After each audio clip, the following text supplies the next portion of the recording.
working as a physiotherapist in RIMS Institution of Movement Sciences. So today we are going to discuss about the cervical spondylitis. Cervical spondylitis is inflammation to the spinal cord.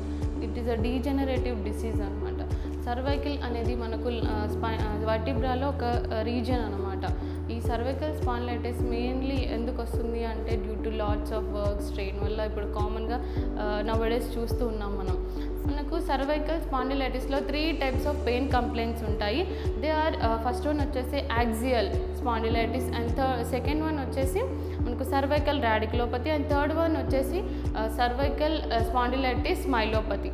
ఈ cervical axial పెయిన్లో ఏమొస్తుందంటే మనకు neck pain కానీ చెవి భాగంలో pain కానీ మెడ భాగంలో పెయిన్ కానీ వస్తూ ఉంటుంది, ఛాతీలో భాగం 2 భుజాల మధ్యలో. అండ్ సెకండ్ వన్ వచ్చేసి రాడిక్యులోపతి, స్పైనల్ కార్డ్ రాడిక్యులోపతి. దీంట్లో ఏమవుతుందంటే నర్వ్ ఇన్వాల్వ్మెంట్ జరుగుతుంది, నర్వ్ కంప్రెషన్ కానీ మంట కానీ irritating pain radiating pain through out the limb వస్తుంది అనమాట. And third one myelopathy, cervical spondylitis myelopathy. మనకు సర్వైకల్ స్పాండిలైటిస్ మైలోపతిలో నర్వ్ ఇన్వాల్వ్మెంట్ ఉండడం వల్ల మజిల్ ఇన్వాల్వ్మెంట్ ఉండడం వల్ల క్వాడ్రిపెరసిస్ అంటే మనకు హ్యాండ్స్కి కానీ లెగ్స్ కానీ వీక్నెస్ అవుతుంది, బలం తగ్గిపోతుంది. సో నడకలో కూడా ఇబ్బంది ఉంటుంది, యూరిన్ కంట్రోల్ ఉండదు. సో మనకు సర్వైకల్ స్పాండిలైటిస్లో మనకు ట్రీట్మెంట్ ఏ విధంగా ఉంటుంది, మెడికల్గా ఉంటుంది, సర్జికల్ కానీ ఫిజియోథెరపీగా.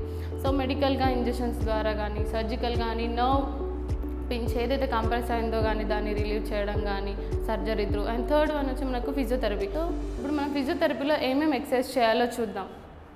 ఫస్ట్ ఎక్సర్సైజ్ వచ్చేసి మనకు అప్పర్ ట్రెపీజియస్ ఎక్సర్సైజ్. మనకు ఇక నెక్ వెనుక భాగంలో ఉంటుంది అప్పర్ ట్రెపీజియస్ అనేది. సో ఈ స్ట్రెచ్ మనకు ఏమవుతుందంటే ఇక్కడ నెక్ మజిల్స్ని రిలాక్స్ చేస్తుంది అనమాట. అవి స్టిఫ్నెస్ అవడం వల్ల కూడా మనకు నెక్ పెయిన్ వస్తుంటుంది. సో ఫస్ట్ వన్ వచ్చేసి అప్పర్ హెడ్ ట్రెపీజియస్ స్ట్రెచ్. దాంట్లో ఏం చేస్తామంటే మనము చెయ్యి భాగం మనము కింద ఇట్లా ఎల్బో స్ట్రైట్గా పెట్టి హెడ్ అనేది బెండ్ చేయాలన్నమాట నెక్. సో ఇలా బెండ్ చేసి 10 సెకండ్స్ హోల్డ్ చేయాలి.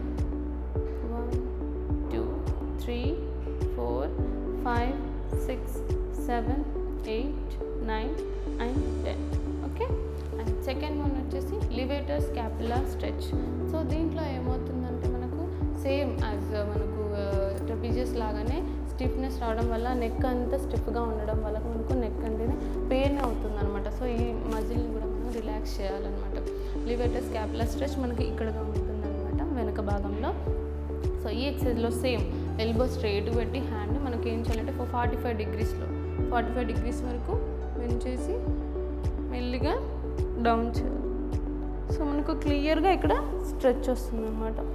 సేమ్ 10 సెకండ్స్ హోల్డ్ చేయాలి. 1 2 3 4 5 6 7 8 9 and 10. అండ్ థర్డ్ వన్ వచ్చేసి స్టెర్నోక్లీడోమాస్టైడ్ మజిల్ స్ట్రెచ్. ఇక్కడగా ఉంటుంది మనకు ఇక్కడ ప్రెజెంట్ ఉంటుంది నెక్లో. సో ఈ మజిల్ వల్ల మనకు స్ట్రెచ్ వచ్చి నెక్ పెయిన్ అనేది తగ్గుతుంది అనమాట. ఈ స్ట్రెచ్ ఎలా ఉంటుందంటే మనకు నెక్ బెండ్ చేసి వచ్చేసి మెల్లిగా బెండ్ చేసి 10 సెకండ్స్ హోల్డ్ చేయాలన్నమాట. అక్కడ మనం క్లియర్గా స్ట్రెచ్ ఫీల్ అవుతాము. సేమ్ 10 సెకండ్స్ హోల్డ్ చేయాలి. మనకు స్ట్రెచ్ ఇంకా ఎక్కువ రావాలి అనుకుంటే ఏం చేయాలంటే మెల్లిగా రైట్ సైడ్ బెండ్ చేయాలి.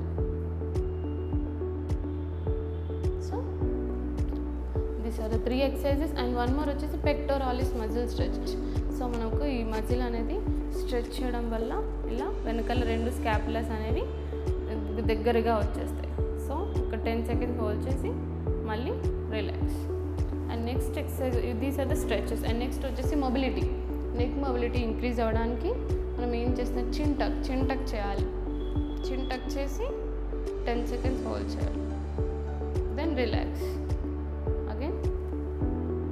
సో ఇలా 10 టైమ్స్ చేసి మళ్ళీ ఇంకా ఇంక్రీజ్ అవ్వాలంటే చిన్ టక్ చేసి up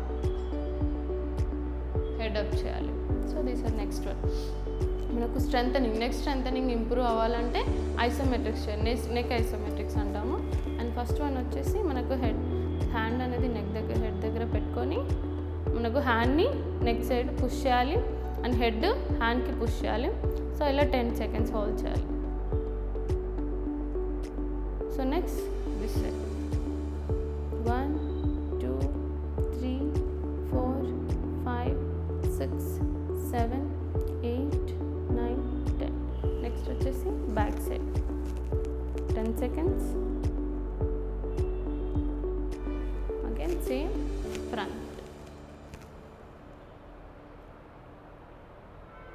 Okay, so these are the physiotherapy exercises for cervical spondylitis. Thank you.